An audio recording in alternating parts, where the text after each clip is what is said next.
dosta ljudi kaže ne treba deci učiti oružju, zašto deci to dajemo?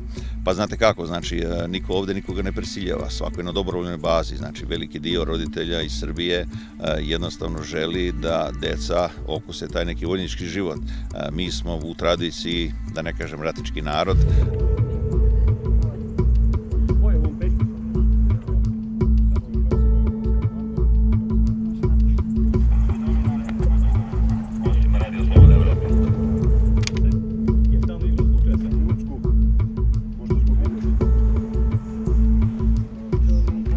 Nisu oni obučavani u tom vojnom smislu, već samo su im pružene mogućnosti da saznaju neke stvari koje u tom uzrastu ne mogu kroz naše redovne zakone da ostvare, ali ta deca ne mogu kupiti maketu bilo kog oružja, puške ili pištolja u bilo kojoj radnji.